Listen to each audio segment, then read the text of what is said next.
तो कुंभ मेला हो गया। हरि ओम हरि ओम हरि ओम हरि ओम हरि ओम हरि ओम हरि हरि बोल।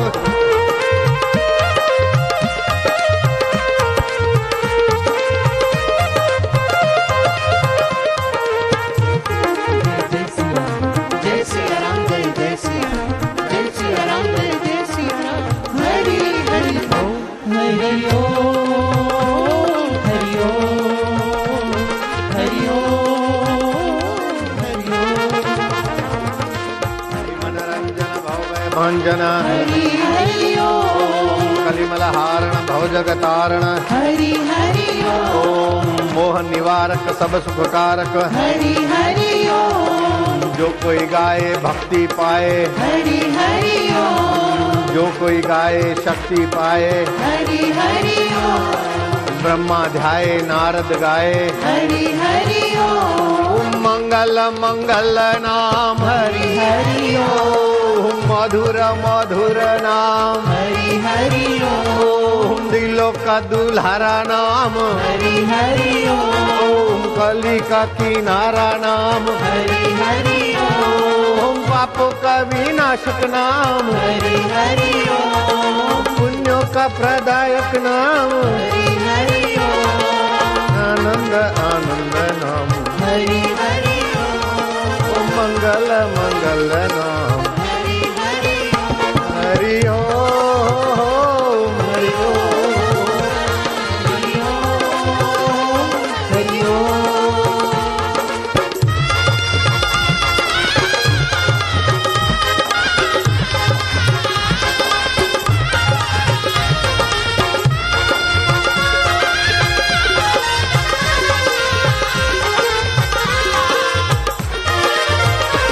हरि ओम हरि ओम प्रभु ओम हरि ओम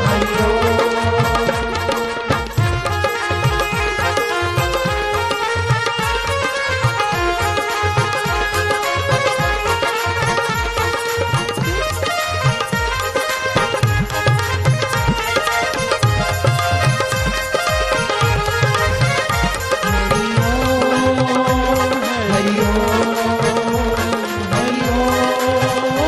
हरि ओम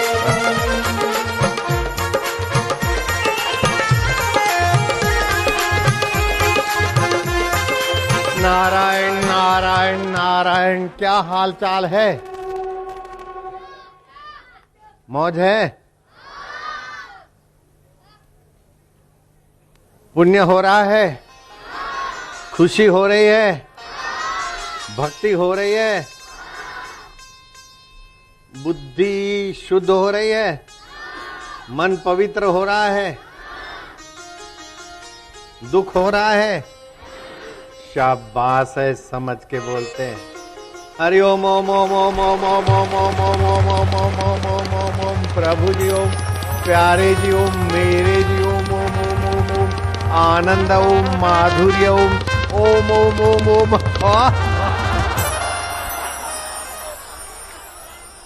बापू के बच्चे सर्वदा सर्वकालेषु सर्वदा सर्वकालेषु नास्ति तेषाम् अमंगलम् नास्ति तेषाम् अमङ्गलम् येषां हृदयस्थ भगवान् येषां हृदयस्थः भगवान् मंगलाय तनो हरि। मङ्गलाय तनो हरि। सर्वदा और सर्व समय में उनका अमंगल होता ही नहीं। जिनके हृदय में मंगलायतन हरि की स्मृति है, भगवान को अपना मानते, अपने को भगवान का मानते, હું પ્રભુનો છું અને પ્રભુ મારા છે એવું માનીને જે રાતે સૂવે અને સવારે હું પ્રભુનો પ્રભુ મારા એવું માનીને જે ચિંતન કરીને પછી સવાર શરૂ કરે, એનું કદી ક્યાંય અમંગળ થાય નહીં, થાય નહીં, થાય જ નહીં। અમંગળ તો ના થાય, પણ શું થાય?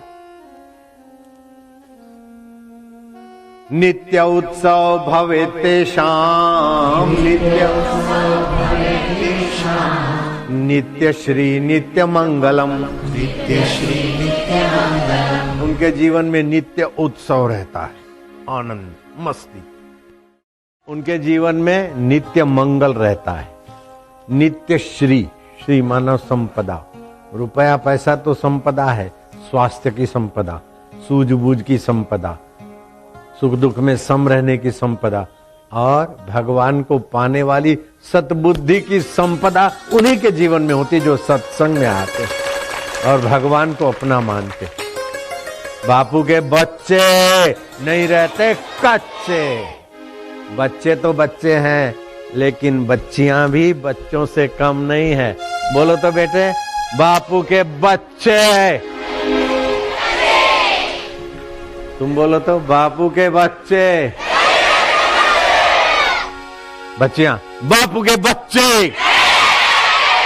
ये भी देखो बच्चे हैं, भले माँ बाप की बच्चे हैं, लेकिन बापू के तो बच्चे।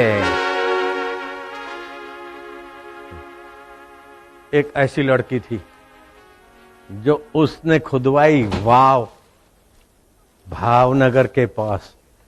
उस लड़की के भक्ति ज्ञान और सूझबूझ से वहां अभी वाव गांव और उस लड़की की बुद्धिमत्ता की खबर देने वाला इतिहास।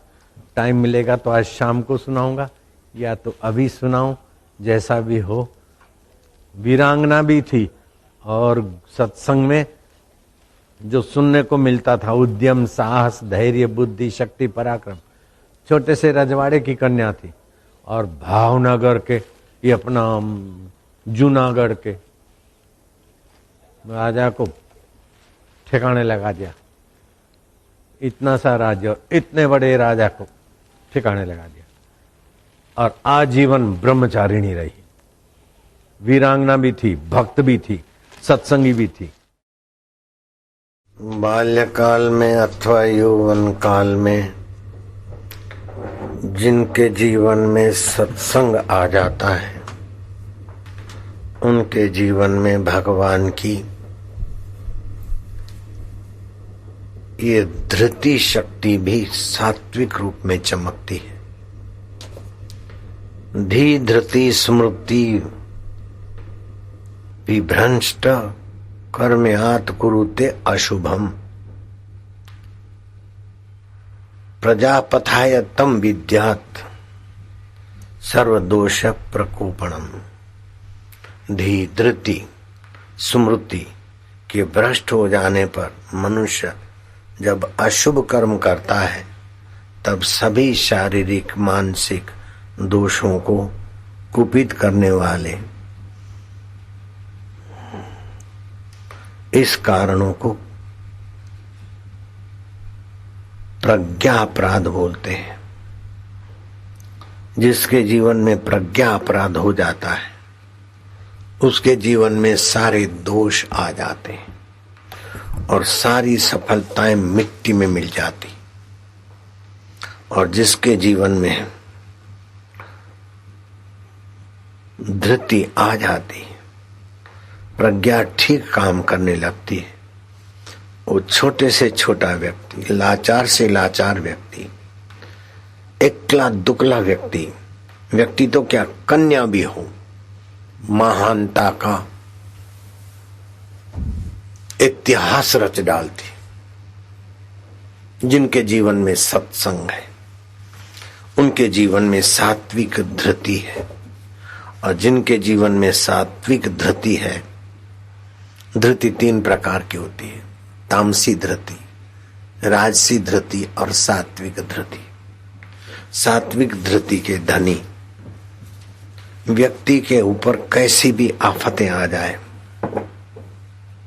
धृति पूर्वक सदुपयोग करके छोटे से छोटे व्यक्ति भी महान हो गए। जैसे शबरी भीलन, पढ़ाई लिखाई कुछ नहीं है, रुपया पैसा कुछ नहीं, रूप लावण्य कुछ नहीं, कुटुंब परिवार का साथ सहकार कुछ नहीं, विरोध है, लेकिन शबरी भीलन को सात्विक धृति प्राप्त हो गई। मतंग ऋषि के सत्संग में पहुंच गई। मतंग ऋषि के आदेश के अनुसार वो अपनी आत्मिक साधना करके इतनी ऊंची उठी कि भगवान राम शबरी भीलन के बैर खाकर वखान करते कि माँ कौशल्या का मोहन भोग और शबरी माँ तुम्हारे बैर, झूठे बैर मुझे इतने प्यारे लगते हैं कि मैं इसकी सराहना क्या करूं। लक्ष्मण देखते ही रह गए। जिस विद्यार्थी के जीवन में, जिस मनुष्य के जीवन में सात्विक धृति है, वह ठान ले तो इतिहास के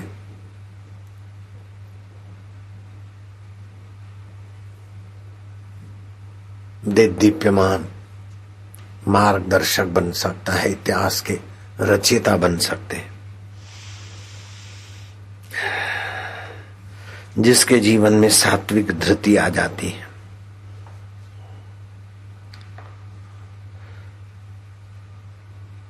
वह चाहे अबला के रूप में कन्या क्यों न हो, कुंवारी कन्या, बिचारी कन्या, लेकिन जीवन में धृति है तो बड़े बड़े तीसमार खानों को दिन के तारे दिखा दिए। और आज सोनगढ़ के इलाके का वो वाव गांव उस कन्या की धृति की प्रशंसा की गवाही दे रहा है।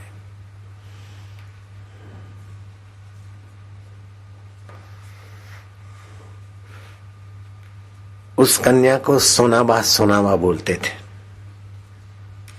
पिता का नाम था मोकल सिंह।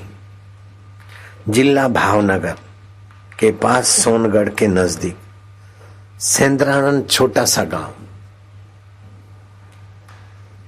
भावनगर जिला सोनगढ़ के नजदीक सेंद्राना छोटा सा रियासत। वो जा रही थी घोड़े सवारी की शौकीन, साहसी थी कन्या।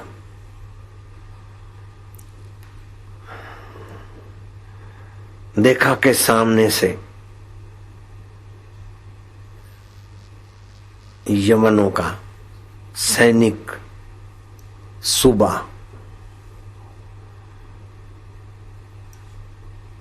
मेरे पर बुरी नजर डालता हुआ नजदीक आ रहा है। उस युवती ने आंखें अंगारे उगले ऐसे ढंग से उसके सामने देखा, लेकिन वो भी तो सूबा था, जूनागढ़ का सूबा था, जूनागढ़ का सर्वे सर्वा था।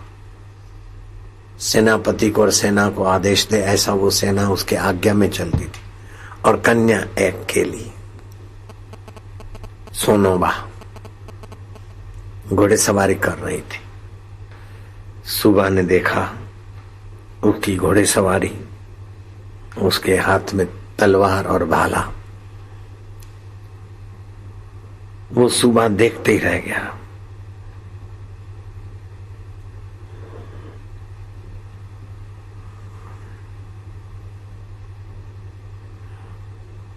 सुबह ने कहा, अरे सुंदरी, तेरे जैसी सुंदरी तो मेरी बेगम बनने के काबिल है, तो मेरे महल में रहने के काबिल है। ऐसी गंदी गंदी बातें सुनाई कि सोनाबा का खून उखल गया। और उसने कहा कि हे दुर्बुद्धि दुष्ट, संभल कर बात कर, घोड़े मरवानू था न अमुक ठिकाने जाए। तेरे दिन पूरे होने के, इसलिए तू मेरे ऊपर बुरी नजर करता है। तेरी आंखें निकाल के कौओं को दे दूंगी। तेरे साथ सेना है, लेकिन मेरे साथ गुरु के वचन है, उद्यम, साहस, धैर्य, बुद्धि, शक्ति, पराक्रम। ये 6 सद्गुण जिसके पास होते हैं उस पर कदम कदम पर परमात्मा कृपा बरसाता है। अगर तू अपनी जान बचाना चाहता है तो ये बकवास बंद कर, तू अपने रास्ते जा और मैं अपने रास्ते जा रही हूं। तेरा मेरा क्या संबंध? अरे बिस्त की परी, अब हम तुम्हें कैसे छोड़ेंगे? तेरे जैसी सुंदरी और वीरांगना को हम अपनी खास पटरानी बनाएंगे। तुम अब हमारे हाथ से नहीं जा सकती चिड़िया, अब तुम देख लो मेरा जौहर, सैनिकों घेर लो इस सुंदरी को। सोनाबा ने देखा कि सैनिक मुझे घेरे और ये दुष्ट मन चाहा आचरण करके मुझे ले जाए जूनागढ़। ओम ओम ओम। घोड़ी को एड़ी मारी, घोड़ी घूमी, घोड़ी घूमती जाए और तलवार से सैनिक एक दो को गिरा दिया। दूसरे सैनिक डर के मारे, पकड़ने की कोशिश तो करे लेकिन उसके नजीक नहीं आए। ऐसे करते करते घोड़ी का लगाम खींचा और उछाल मारने की एड़ी मार दी। घोड़ी उछाल मारते हुए सैनिकों के बीच में से ऐसी तो हुई मानो आसमान से बातें करने घोड़ी भाग गई। देखते देखते सोनोबा अदृश्य सी हो गई। इतना तेज घोड़ी को भगाया, लेकिन समझती थी कि जूनागढ़ का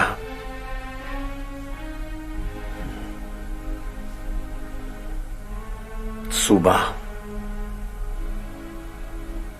मेरा पीछा करेगा। अपने पिता को बताया कि मोगल सिंह सारी बात को समझकर अपने प्रजाजनों को कहा कि क्षत्रिय की कन्या पर अत्याचार पूरे क्षत्रिय जाति का अपमान है। वो सूबा आएगा सेना लेकर, हमारे छोटे से रियासत को, जूनागढ़ की रियासत का बल कुचलने की कोशिश करेगा, लेकिन प्राण कुर्बान करके भी कन्या की धर्म रक्षा करना हमारा कर्तव्य है। हाँ, हमारा कर्तव्य है। सभी ने स्वर भरा। क्या किया कि वो सूबा आए उसके पहले रास्ते पर खाटें बिछा दी, बाढ़ कर दी घास उसकी जो भी होती कंडों की, कांटों की। लेकिन सूबा के लिए क्या सेना थी, हाथी थे। छोटा सा रियासत को कुचलना, रणभेरी बजा दी। हाथी ने सब इधर उधर किया, सेना घुस गई छोटी सी रियासत में, सिदराना गांव में। पूरे गांव को घेर लिया उनकी सेना ने। धाड़ धाड़ धाड़ तलवारें चलने लगी। आखिर सूबा ने कहा कि ये मनोबल से मजबूत है, गोलियां चलाओ। रियासत के पास गोलियों का व्यवस्था नहीं थी, बंदूकें। अब तलवार और बंदूक तो बंदूक ही जीतेगी। व्यक्ति की हार जीत नहीं है, यहाँ हथियार की हार जीत। धड़ धड़ धड़ सेदराना गांव के मुट्ठी भर सैनिक बलि चढ़ने लगे। सोनोबा ने अपने पिता को कहा कि पिताजी, आप संधि करने का झंडा फरकाइए। संधि? और ये दुष्ट आए तुझे ले जाएगा। पिताश्री, मैं आपकी कन्या हूं। पिताश्री, अलग से चलो। पिता के कान में कुछ बात कह दी। इस समय उनके पास बंदूकें हैं और हमारे सेना के पास गोलियां नहीं है, बंदूकें नहीं है। ये संधि का समय है। इस समय बल से शत्रुओं के साथ हम नहीं जीत पाएंगे। पिताश्री, बुद्धि से जीतना पड़ेगा। इसलिए शास्त्र कहते हैं उद्यम, साहस, धैर्य ये तो हो, लेकिन बुद्धि शक्ति का उपयोग करना पड़ेगा। ये सद्गुण तीन है और बुद्धि शक्ति नहीं है तो हार खा लेंगे, मार खा जाएंगे। पिता को विश्वास दिलाया। पिता ने झंडा खड़ा कर दिया। हम आपसे लड़ना नहीं चाहते, वो चिन्ह होता है, संधि का चिन्ह। सुबह ने देखा जब ये डर गए हैं, हाँ, संधि करना चाहते तो मुझे तो बस वो सुंदरी चाहिए। उसके पिता ने कहा, तुम इन छोटी सी बात के कारण नरसंहार करवाया, नाटकबाजी किया। हमें बोलते तो तुम्हारे जैसे सुबह के साथ हमारा रिश्ता हो जाता। नरसंहार से क्या लेना देना। खैर, फिर भी तुम्हें हम बहादुर मानते हैं, शाबाशी देते हैं। हमारी कन्या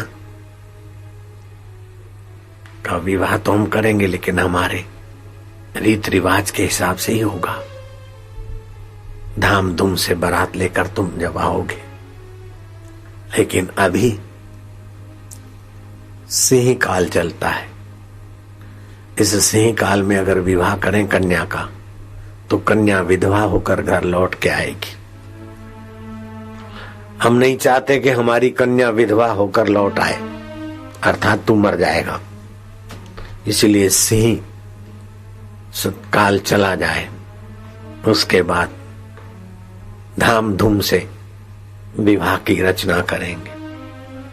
अच्छी बात है। खुश होता हुआ गया वो मूर्ख। सिंहस्थ वर्ष शादी में कन्या को विधवा बनाए, ये हम पसंद नहीं करते। सेंधरणा का क्षत्रिय ठीक बोलता था। हाँ, मैं मर जाऊंगा तो उसकी बेटी तो विधवा होगी। कौन चाहेगा अपनी कन्या को विधवा होना। मन की कल्पना, मन के लड्डू और मन के गांठिया खाए जा रहा था।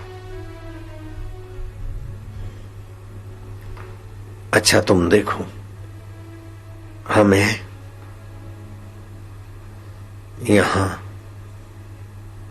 वाव खुदवाना है।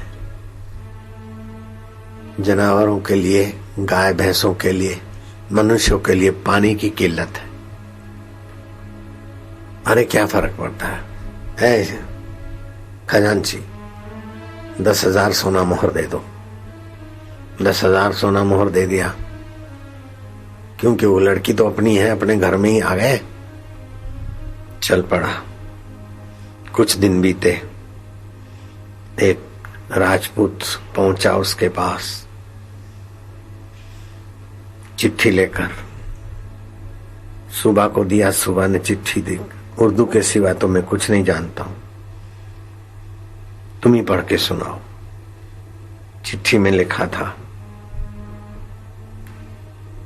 कि राजकुमारी तीर्थ यात्रा को जा रही है अपने ताम झाम के साथ, और उसकी तीर्थ यात्रा में और भी सहेलियां सखियां जाएगी। 20,000 सोना मोहर तुम इनको दे दो। अरे 20,000 क्या, 25,000 ले जा। ऐसी वीरांगना मिलेगी मुझे। 25,000 सोना मोहर दे दिया उस मूर्ख ने।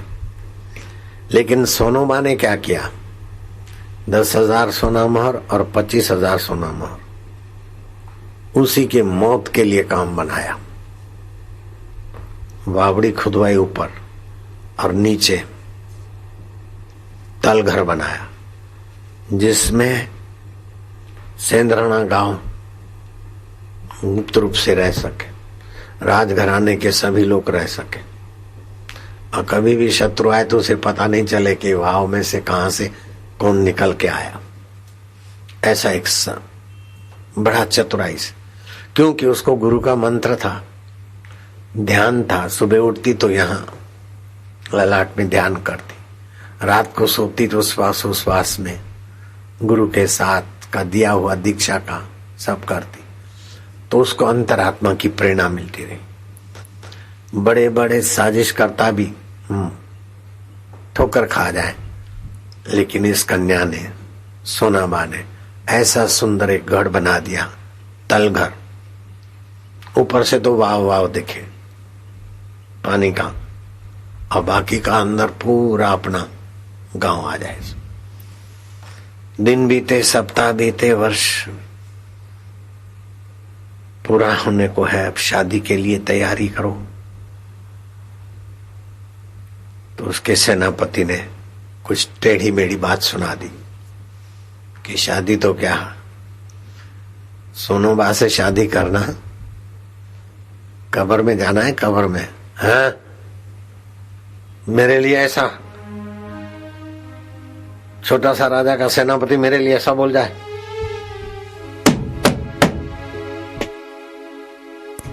सेना तैयार की जूनागढ़ के सूबा ने और आया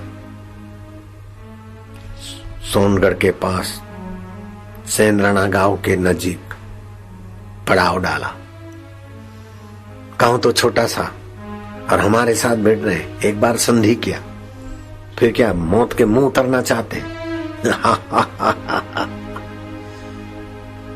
धैर्य तो है इनके पास, लेकिन तामसी धैर्य है। शराब पिया, मांस खाया और सुबह इन पर अपन सफल हो जाएंगे।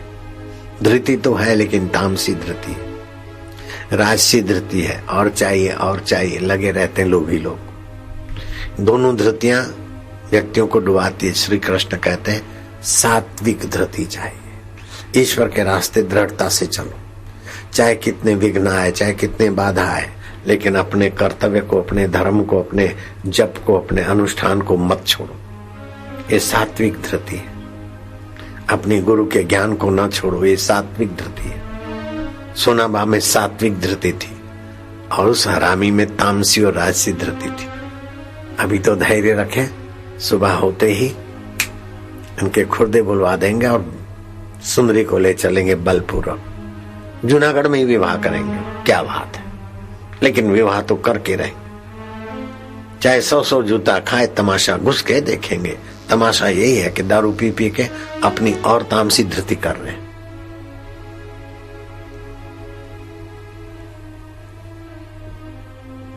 चारों तरफ बंदूकधारियों का फेरा। एक परिंदा तो क्या, एक चिड़िया भी नहीं फरक सके, ऐसा कड़ा पहरा लगाओ। सेंद्राना के लोग कुछ भी कर सकते हैं। कड़ा पहरा होते ही मध्य रात को युवानों का टोला आया, चमचमाती तलवारों के साथ। कई सैनिकों की मुंडियां धड़ से अलग। खोजो तो मिले नहीं। मेरी चारों तरफ की सेना, इतना कड़ा पहरा, देखते ही गोली मारो का आदेश, और इतने सारे जवान आए, गए कहां? उनको पता ही नहीं जहां ठहरा है वहां से तलघर से आए, तलघर में गए। नशेबाजों को क्या पता चले। खैर, हम चढ़ाई करेंगे। चढ़ाई किया, सेंद्राना गांव को घेर लो। घेर लिया, दरवाजा तोड़ो। हाथी के टक्कर से दरवाजा टूटा। घुसे अंदर तो क्या देखते हैं कि लोग है ही नहीं। सेंद्राना के लोग कहां गए? दरवाजा बंद करके छुप गए कि दरवाजा तोड़ो। घर घर के दरवाजे तोड़े तो घर खाली, पूरा सेंद्राना खाली। डर के मारे भाग गए। राजमहल को जानो, उस सुंदरी को तो ले चलेंगे। न सुंदरी मिली, न सुंदरा मिला। धक्के खाते खाते निराश होकर अपने पड़ाव पर आए, जहां मौत का निमित्त बना था, नीचे तलघर में।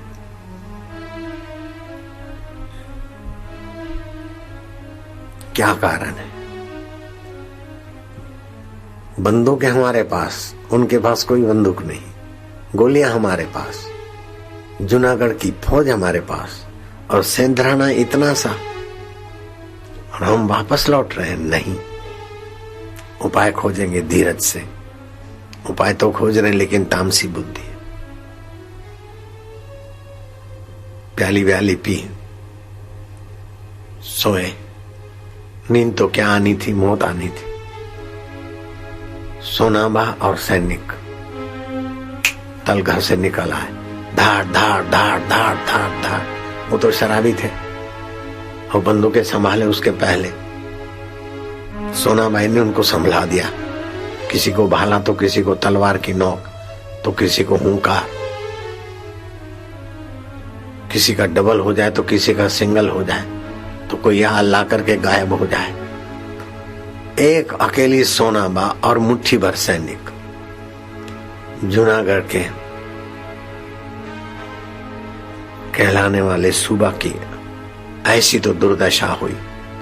आखिर देखा कि अब तुझे सोना बा चाहिए, मैं आ रही हूं तेरे पास, तैयार रहे मूर्खा। घोड़ी हुंकारी, जोर से भाला मार दिया। किसको? जो सोना बा को अपनी बेगम बनाना चाहता।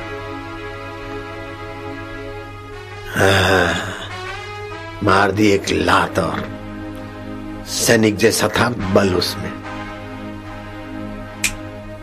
बाकी के लोग जान बचाकर भाग गए। आज इस सोना कन्या की गाथा की खबर देने वाला जिला भावनगर के पास सोनगढ़ के नजदीक सेंद्रानंद छोटा सा गांव के नजदीक जो वाव खुदाई थी, जहां तलघर था, वहां गांव बसा है। और उस कन्या के सत्संग की, कन्या के साहस की, कन्या के धैर्य की, कन्या के गुरु भक्ति की और कन्या के संयमी जीवन की खबर दे रहा है। और कन्या ने, जैसे मीरा ने परमेश्वर को वर बनाया, ऐसे उस कन्या ने अपने परब्रह्म परमात्मा को ही वर बनाया। आज जीवन ब्रह्मचारिणी रही। बचपन में तो बाबा बोलते हैं, माँ बच्ची है मेरी माँ, तो ये खा ले। माँ ने कह दियागा तो सोनबा सोनबा लोग कहते थे। वास्तव में सोनबा देवी की नहीं पूजी जाती थी। एक कन्या में कितनी शक्ति छुपी है। इतना बड़ा सेनापति, इतना बड़ा सूबेदार, इतने सारे सैनिक और इतनी सारी बंदूकें, और ये बेचारे छोटी मोटी लठियां और तलवारों से क्या मुकाबला करें।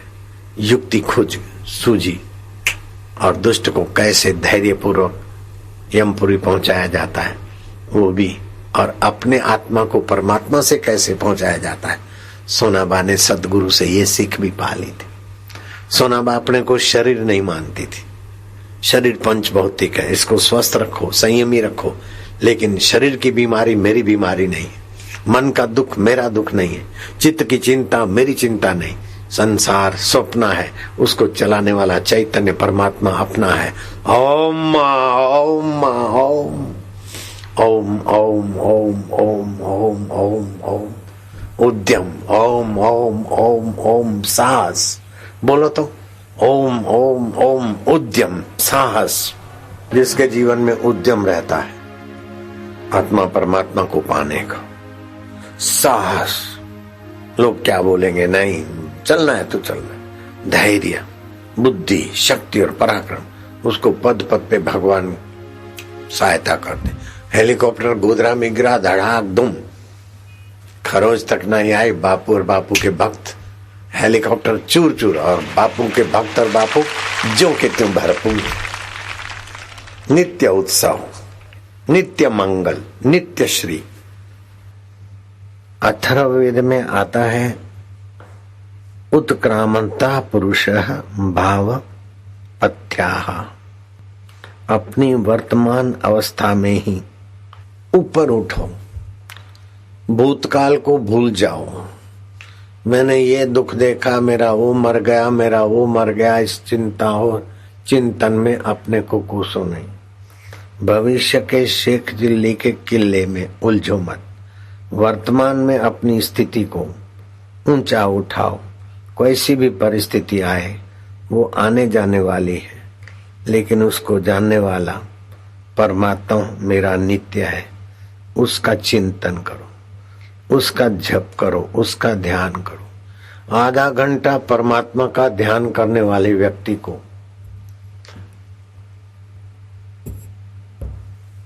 जो बल प्राप्त होता है, जो दिव्यता प्राप्त होती है, जो परिस्थितियों से जूझने की शक्ति और सामर्थ्य आता है, वहां और साधनों की वहां दाल नहीं गलती। कुछ भी ना हो, केवल आधा घंटा परमात्मा के ध्यान में डूबने की कला सीख लो।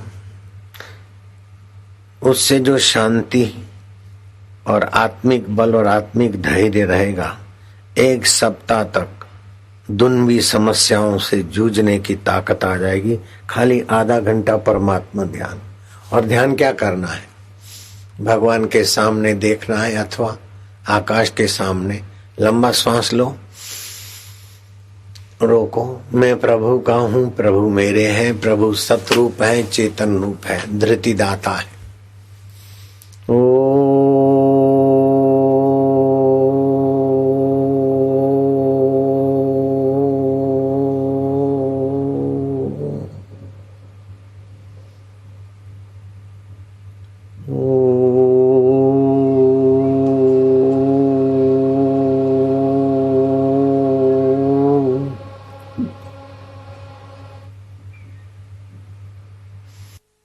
तो आधा घंटा परमात्मा के गुंजन से एकटक देखते रहो तो तुमको 1 सप्ताह तक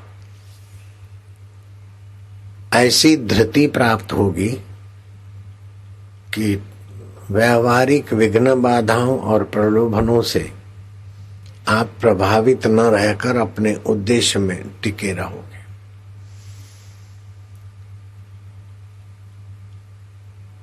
प्रतिदिन अगर आधा घंटा परमात्मा का ध्यान करने में लगाओ तो ये सर्टिफिकेट लेकर लोग घूमते रहते और 5,000 की नौकरी और 7,000 की नौकरी ग्रेजुएशन के बाद 11,000 की और 20,000 की नौकरी के लिए चक्कर काटते रहते और नौकरी मिलती तो फिर बदली सहते रहते।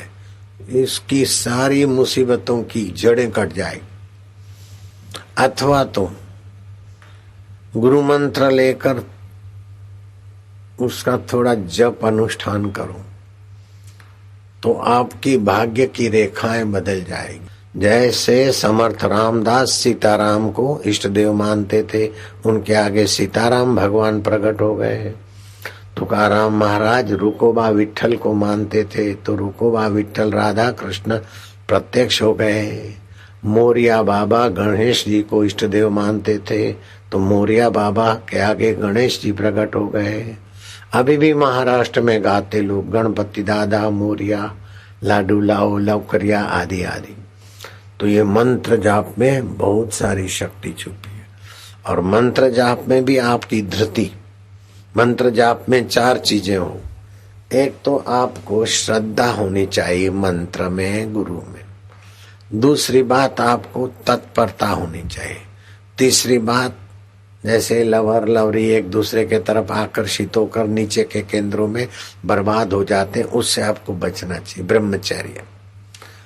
और चौथी बात एकाग्रता। तो एकाग्रता, ब्रह्मचर्य, श्रद्धा और तत्परता, ये 4 चीजें हो तो जो भी मंत्र आप करोगे वो सफल हो जाएगा, सिद्ध हो जाएगा। जो भी काम करोगे उसमें सफलता आपके चरण चूमेगी।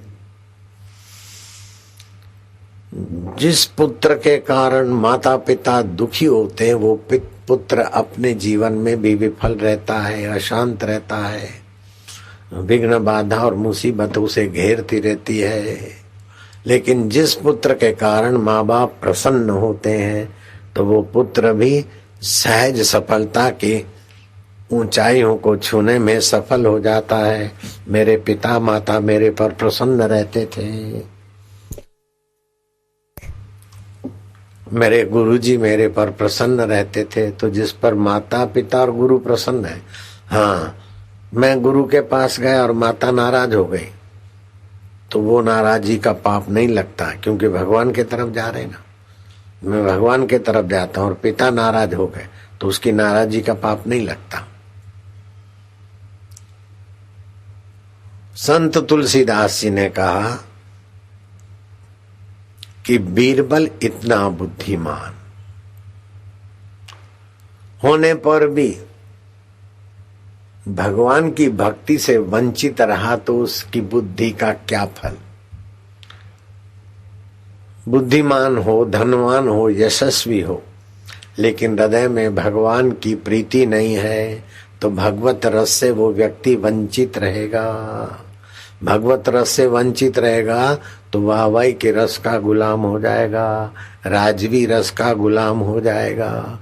नीरसता में विकारों का गुलाम हो जाएगा। भगवत रस ही नीरसता को मिटाती है और दुनवी गुलामियों को मिटाती है। इसलिए जिसके जीवन में भक्ति रस है, और वे लोग धन भागी हैं जो बाल्यकाल से सत्संग सुनते हैं, भक्ति करते हैं, गुरु मंत्र जपते, सारस्वत्य मंत्र जपते हैं, वो बच्चे सचमुच में धन भागी है, उनका भविष्य उज्जवल है।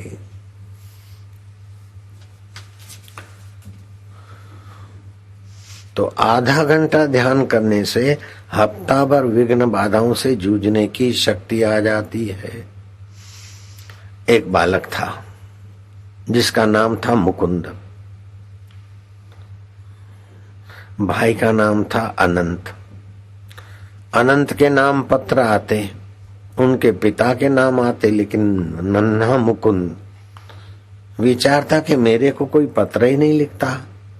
तो अनंत उसे चिढ़ाता था कि लेखा तने कोई कागળ નથી લખતો, જો મને તો મારા કેટલા મિત્રો ભાઈબંધો કાગળ લખે છે, બાપુજીને કેટલા બધા લોકો કાગળ લખે, તને કોઈ પૂછતું જ નથી, तेरे को कोई पूछता ही नहीं। बड़ा भाई अनंत मुकुंद को चिढ़ाता था।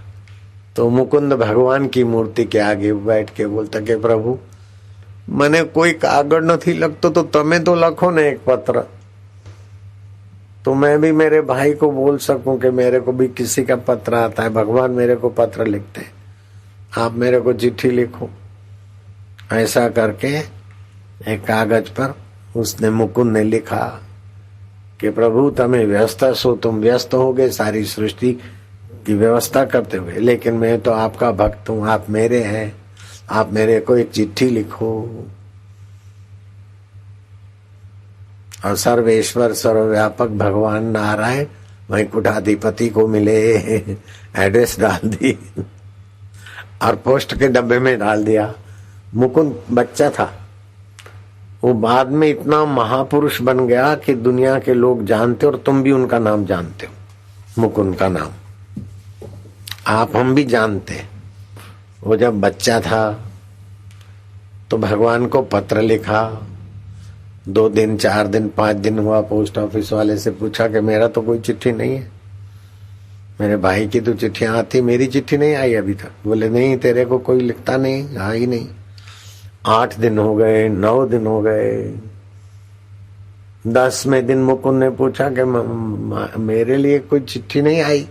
बोले नहीं आई। पूजा के रूम में जाकर भगवान को कहा कि प्रभु 10-10 दिन हो गए, आपको चिट्ठी लिखा, एक उत्तर भी नहीं दिया आपने, मैं किसी को क्या बताऊंगा, मेरा भाई मेरे को चिढ़ाता है, तेरे को कोई चिट्ठी नहीं लिखता, आप एक मेरे को चिट्ठी नहीं लिखते। अनंत को बोलने के लिए कुछ तो आप चिट्ठी लिखो ना। 10 दिन हो गए, 1 दिन और बीत गया, 11 दिन हो गए, चिट्ठी लिखो ना। हे अच्युत, हे गोविंद, हे हरि, हरि ओम, हे प्रभु जी एक चिट्ठी लिखो ना। मुकुंद बेचारा बच्चा, जैसे माँ बाप के आगे बच्चे रोते, ऐसे भगवान के फोटो के आगे मुकुंद रोता है कि आप चिट्ठी भी नहीं लिखते, मेरा भाई मेरे को चिढ़ाता है, मैंने 10 दिन हो गए, आज 11वां दिन हो गया, મને કાગળ ના લખો તમે, હું તમારો નહીં। બાળક રડે ને મા બાપ એને છાનો ના કરાવે, તમારે કાગળ લખવો જોઈએ ને। मुकुंद निर्दोष भाव से भगवान के आगे अपनी व्यथा रखता है। ऐसे करते करते मूर्ति में तो भगवान तो ज्यों के थयो। मुकुंद बोले भगवान के बोलो ने कागળ કેમ નથી લખતા? 11 દિવસ થઈ ગયા, મારો કાગળ ના મળ્યો તમને? મળ્યો હશે ને, તમે વાંચ્યો તો કેવું લાગ્યું? મુકુંદ તમારા માટે કેટલું બધું એ કરે છે, મને કાગળ ના લખો તમે, બોલો ને।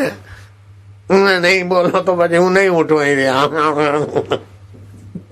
बबलू मुकुंद जो बाद में परमहंस योगानंद बन गए थे, बड़े सिद्ध पुरुष हो गए थे, देश विदेश के लोग उनका लोहा मानते थे।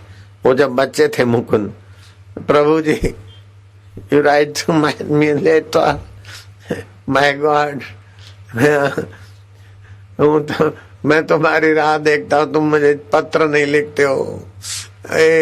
कृष्ण गोविंदा हरे मुरारे, हे नाथ नारायण वासुदेवाय वासुदेवाय वासुदेवाय। मुकुंद रोता है भगवान के आगे। संसार के आगे रोते तो रोते ही रहते, लेकिन भगवान के लिए रोते तो उनका रोना सदा के लिए हंसने में बदल जाता है। हम भी रोए थे, मुकुंद की नहीं तो दूसरे तरीके से, लेकिन भगवान के लिए जो तड़पता है, रोता है, उसका रुदन और तड़प मिट जाती। मुकुंद रोते रोते भगवान के आगे एकदम चुपचाप सुनसान।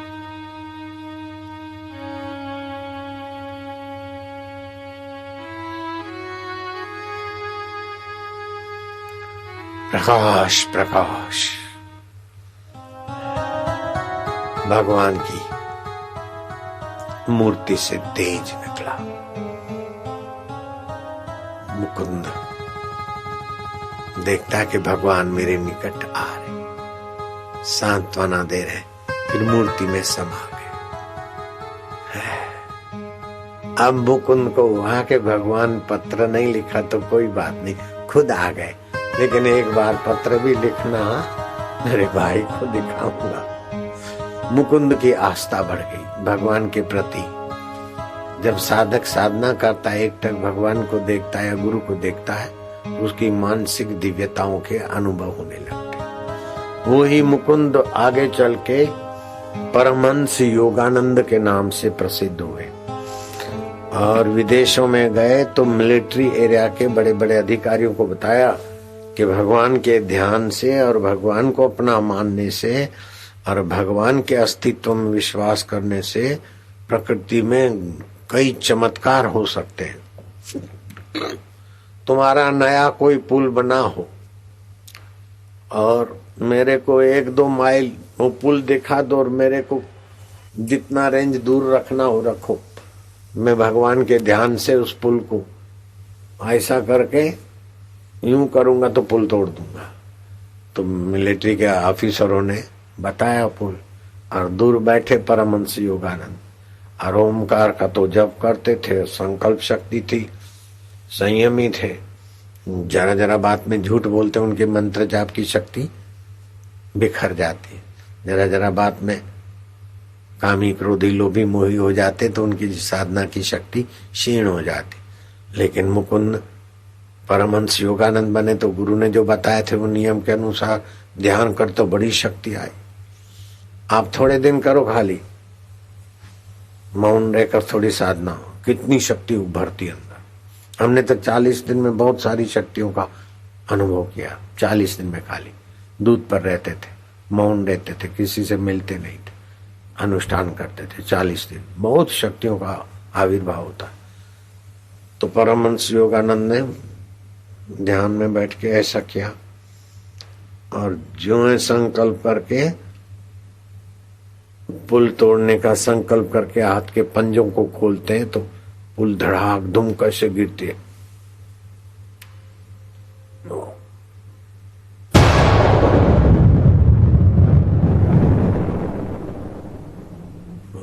विदेश के, यूरोप के सैनिक लोग दंग रह गए कि इतनी ध्यान में शक्ति। विवेकानंद ध्यान करते और अपने कमरे में बैठे बैठे जैसा सोचते ऐसा दूसरे आदमी करने लगते थे। हम ध्यान में अथवा ऐसे संकल्प से जैसा सोचते ऐसा बाहर होने लगता। ध्यान के द्वारा आपके संकल्प का सामर्थ्य हो जाता। हजारों लाखों आदमी बैठे हो और यहीं से उनका ध्यान लग जाए, ऐसा सोचकर एक नजर घुमाओ तो उन लोगों का ध्यान लग जाए, ऐसा भी होता है। तो योगी लोग जानते हैं। इसलिए भगवान शिव पार्वती को कहते हैं नास्ति ध्यानम समम तीर्थम, ध्यान के समान कोई तीर्थ नहीं। नास्ति ध्यानम समम दानम, ध्यान के समान कोई दान नहीं। नास्ति ध्यानम समम यज्ञम, ध्यान के समान कोई यज्ञ नहीं। तस्मात् ध्यानम समाचरेत, इसलिए ध्यान आदर से करना चाहिए। तो रोज सुबह नींद में से उठते समय भी थोड़ी देर ध्यान करना चाहिए, रात को सोते समय भी थोड़ी देर ध्यान करना चाहिए। ओम ओम ओम ओम ओम ओम ओम। पेट की तकलीफें छू हो जाएगी, दिमाग की कमजोरी मिट जाएगी, लीवर को बल मिलेगा, बुद्धि को बल मिलेगा और भगवान की जो अहेतु की कृपा तुम्हारे पर बरसने लगेगी। ओम ओम। जैसे बच्चा बोलता ने माँ माँ माँ माँ माँ, तो माँ को पुकारता है तो माँ का ध्यान जाता है बच्चे पर। ऐसे ही भगवान का नाम होठों मिले ओम ओम, तो अंतर्यामी भगवान प्रसन्न होते, अपनी दया कृपा बरसाते। ओम प्रभु जी ओम ओम। वालुड़ा कानुड़ा अंतर्यामी प्रभु ओम ओम ओम ओम ओम ओम ओम ओम ओम ओम।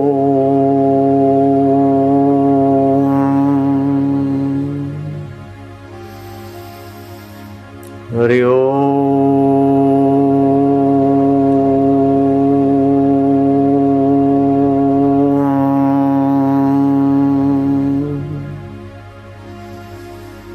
ओमकार मंत्र गायत्री छंद परमात्मा ऋषि अंतर्यामी देवता अंतर्यामी प्रीति अर्थे परमात्मा प्राप्ति अर्थे सतबुद्धि प्राप्ति अर्थे आनंद प्राप्ति अर्थे जपे विनियोग। ओम ओम ओम ओम ओम ओम ओम। मन में जपते जाओ, सांस बजता जाएगा तुम मन में कंठ में जपते जाओ।